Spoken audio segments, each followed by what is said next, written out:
I'm a dentist that almost, I have $12,000 in this box. I almost got scammed out of $12,000, like cash. What does that say about who you are? I'm not stupid, I promise. Are you sure? I almost lost 12K. I almost lost $12,000. It's in this freaking box. Be careful, guys. One of the scams that's catching a lot of people off guard coast to coast is this jury duty scam. We're going to see exactly how a person can get hooked into this scam today. What it look like TV? I am back. What it do, baby? YouTube's own Varnell Hill. Did ya miss me? Your very own spokesman for the Insidians. We're inside and we're comfortable. They're so comfortable. And I'm back with another one. And today, y'all, we're going to see exactly how easy it is to get sucked into the jury duty scam, and how if you just don't slow down a second, you can end up throwing a whole bunch of money into the wind. So we're going to examine Dr. Richard Lowe's story, and we're going to let him get started right now. I almost got scammed out of $12,000. I'm a dentist, and I am holding a box that has $12,000 in it. And I'm outside this gas station. This is $100. This is $3,000 right here, even though it's got a 2,000 slip on it. Here is 50s. This is another 3,000. Here's 2,000's worth of 20s, another 2,000. Here's another 2,000. I almost got scammed out of $12,000 just now. I got a phone call from home. I was at home. I was on my treadmill doing work because I got a desk doing work that I can't even talk. I'm shaking. And he said, "Hey, this is Sergeant such and such. I'm here to inform you that you failed to appear for jury duty. It was a federal level jury duty, and you didn't appear on February 22nd. Did you get this piece of mail?" And I was like, no, I did not. Could your wife have signed for you or someone else signed for you? And I was like, no. And he's like, it was on February 2nd. And I'm like, oh, crap. Maybe that's when the snowstorm hit and the plow machine plowed a ton of snow and it blocked our mailbox. So the person driving up could not get to the mailbox. And so I was like, well, maybe, and we got a slip saying, hey, we tried to deliver you something and we couldn't. So that slip, in my mind, I was like, that's what that was. That was certified mail, and we weren't there to sign for it because of the snow. And he's like, well, there's a signature, your signature's on this, according to the judge, and you're being summoned to the Hendricks County Court Sheriff's Office. I live in Hendricks County. So this person not only knew my phone number, maybe they didn't know my name. I can't remember at the beginning of the call. They got some information out of me. I'm livid. So I'm gonna need you to go to the sheriff's office, and you're gonna sign 3 times, and they're gonna compare that to the signature. And if it doesn't match, then you're fine. You're just cleared. And if it does match, then you're gonna have to come back in court, appear a few days later. And so I'm like, okay, crap. I don't know how I missed this. I'm ADHD. I probably just missed it. This slip was there. So there's gonna be part 2, because this is, or 3 or 4. So I'm like, okay, tell me what we need to do. I think the takeaway that we could take out of this part 1 of this video is, do not help the scammers in any way. And I think we can apply that to every scam.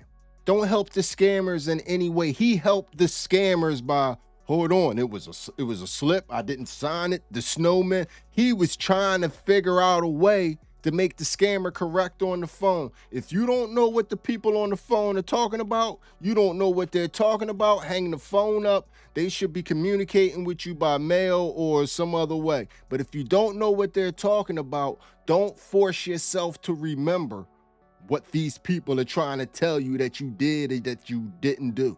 I don't remember. They convinced me that I needed to appear in court because I missed jury duty on a federal case. And I was just like, oh crap.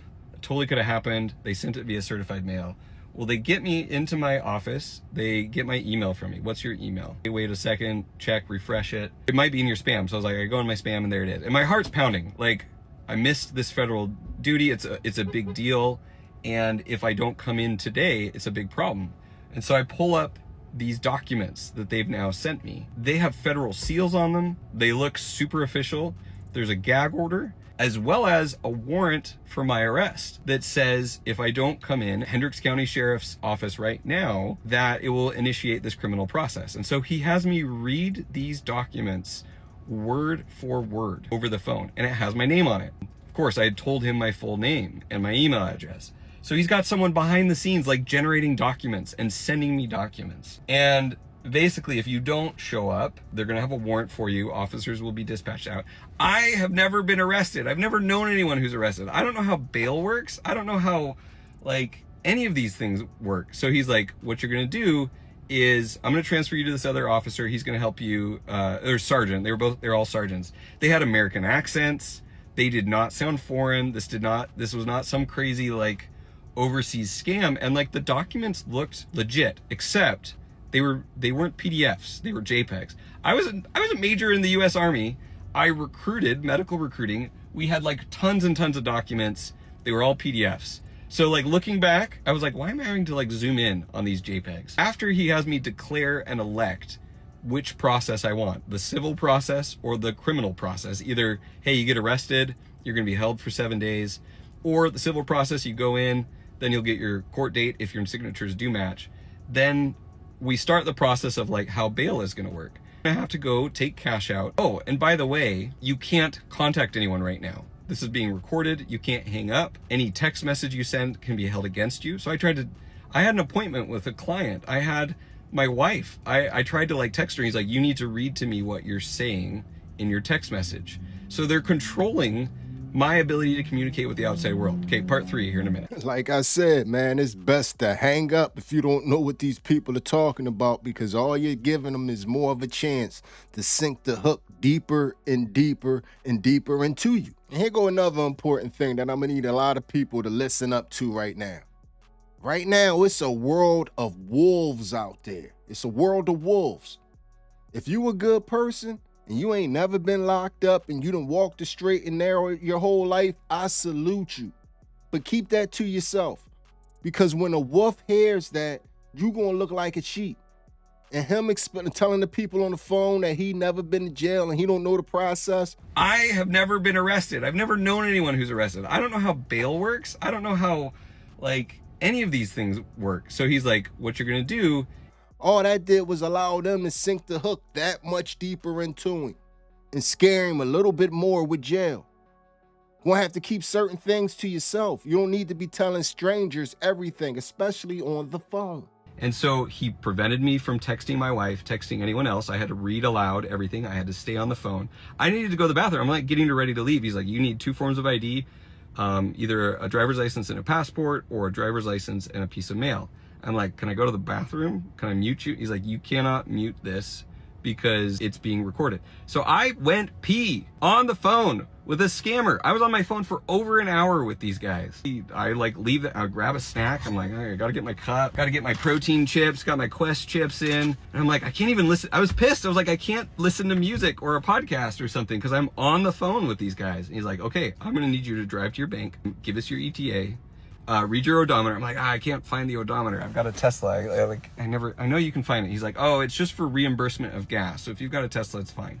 And all along the way, they're like 10-4. They're like, I don't know. I've never talked with a sergeant at a police department. I've talked with plenty of sergeants in the Army. Like, we don't say 10-4 in the Army, but maybe they do in the police department. So my heart is pounding this whole time. If I don't show up, if I don't go straight to Hendricks County Sheriff's Office right now, I'm getting arrested. That's what they said. And they had a warrant with my documents. I'm afraid, all right? You want to hear me say it? You want to break me down? All right, I'm afraid. So they had me read word for word how you deposit this. And there was this BTC, which was the first trigger, Bailing Institutes and Technology. Bailing Institutes and Technology, AKA BTC. I'm like, that's a little weird. So I start looking up kiosks. I'm like, where is he gonna have me go? Because there's this kiosk process. And even the like thing they had me read looks like a government instructions. Like, it looks like something you'd see at the DMV. They even still have a COVID notice in there. And I'm thinking like, oh, that's so government to still have a COVID notice in this like process. So I'm driving to the bank. He has me give him ETAs all along the way, make sure we're maintaining contact. I get to the bank. He's like, I'm gonna have you read some things outside the bank. You're gonna give me a code word because we're not gonna record you while you're in the bank. They were recording me while I was in the bank. Say your first name in the code word and we're gonna silence the recording. And then when you're done, you say your first name in the code word and they make some like beeps. So now I go into the bank with one AirPod in and my phone going. He says, let me tell you, if you tell the bank people what you're doing, he said, you can make contact with your lawyer. If you don't have a lawyer, you'll have a court appointed order. lawyer. So he's like, but don't make contact with anyone else. You can't text anyone else. When you go into the bank, if you tell them you have a warrant out for you right now, they will have to take you in the back and it will initiate the criminal process. You elected the civil process. We don't want that. So just go in the bank, business as usual, just withdraw your money. He's like, if they ask you what it's for, just tell them whatever. You know, it's your money. And the whole time they're talking like sergeant language. They sound American. My heart is still pounding. I'm like, how do I have a freaking warrant? How did I miss this? It's the stupid, I thought we got certified mail and we missed it. There's like a homeless dude who's got like a box of, I don't know if he's homeless, but box of $12,000 cash that I don't want to be flashing around. So I go in the bank, I withdraw $12,000 cash. In the bank, they like don't have enough hundreds. They're like running low on hundreds. So they have to give it to me in hundreds. I got 3K of hundreds. I got 3K of 50s, 6K in 20s. So then I'm like, I come out of the bank and I'm like, okay, I got it all. This is ridiculous. This is crazy. He's like, okay, now you're gonna drive to one of these bail places. It's the Bail Institute Technologies, BTC, which doesn't stand for BTC. And I looked up, where's my nearest like bail kiosk? Because I've never gone to jail.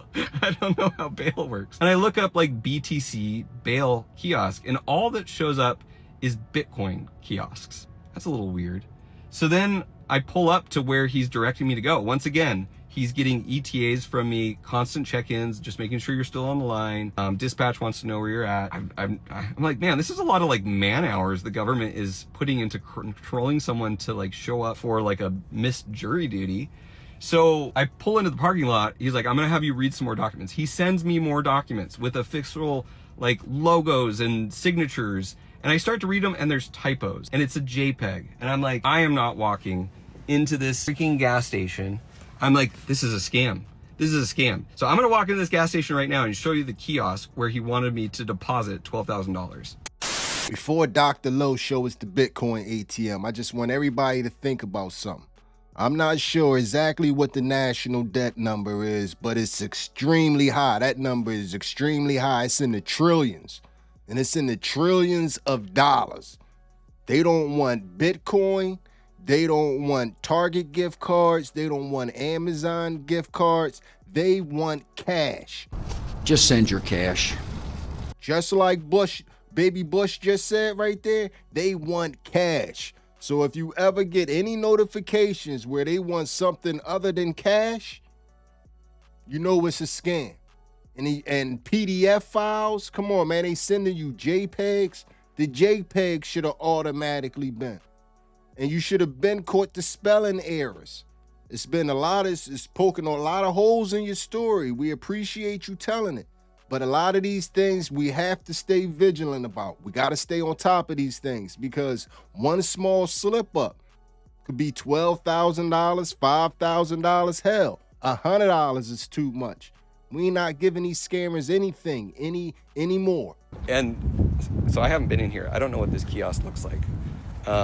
Just in some gas station. And at this point I knew, by the time I pulled up, I read these last documents, I saw this like buy Bitcoin here.